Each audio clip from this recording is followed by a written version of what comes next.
ভালোকে দেখে লাও, দেখো দিন এলা কি কোয়া পারিন নাকি তোমরা।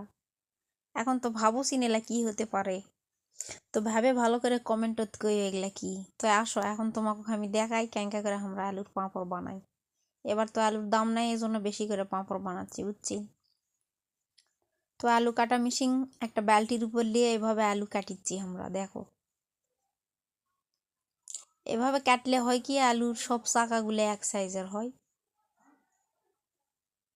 আর হাত কাটার সম্ভাবনা বেশি। আবার যদি হাত কেটে যায় তো আবার অনেকখানি যায়, বুঝছি। তো এইভাবে আরামসে কাটা পারবিন, ছোট বড় সব আলু কাটা যাবে, কোনো সমস্যা নাই।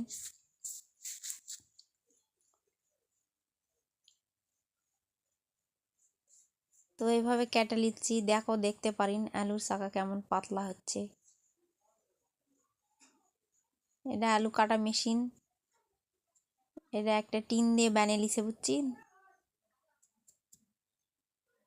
তারপরে আমরা আলু সিদ্ধ করে হালকা না সিদ্ধ করেছি, করে সকালবেলা লিয়ে গেছি এইরকম সাটিতকে লারে দিবা।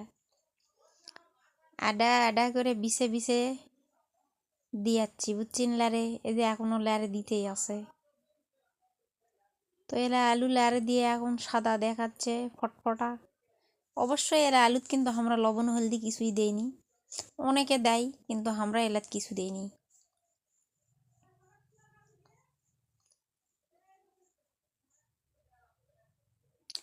এরপর দেখো বিকালবেলা এলে তুলবা যাচ্ছি, ক্যাঙ্কা করে শুকালো তোমাকে দেখানোর জন্যে।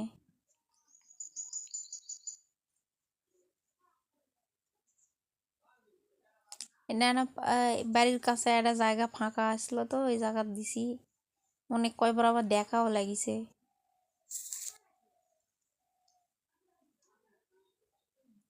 অনেকেই দিছে তো এই জন্য আমরাও দিছি এই জায়গাত।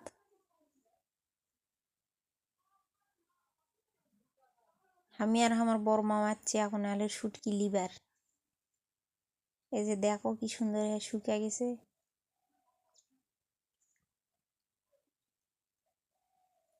সব এখন তুলমো, তুলে বাড়িতে লিয়ে যাবো।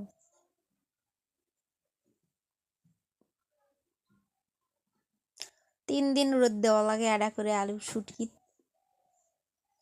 মানে যেই টিপেই সিদ্ধ করেন 3 দিন রোদ দিলে এটা খাওয়ার উপযোগী হয়ে যায়। বস্তা পাপড় তো এই দিয়ে আছে, শুকানো হয়েছে 2 বস্তা। বিক্রি করা হবে, যদি কারো লাগে যোগাযোগ করতে পারেন। 200 টাকা কেজি। আরও আছে যে তালার উপর এই কয়টা। আছে। তো লাগলে যদি অবশ্যই কারো কমেন্টে লাগে বললেন। তাহলে কমেন্ট আল্লাহ করবেন। হাফেজ। 200 আর যে টাকা ভিডিওটা কেজি। চাইছিল সে ভালো করে দেখবে।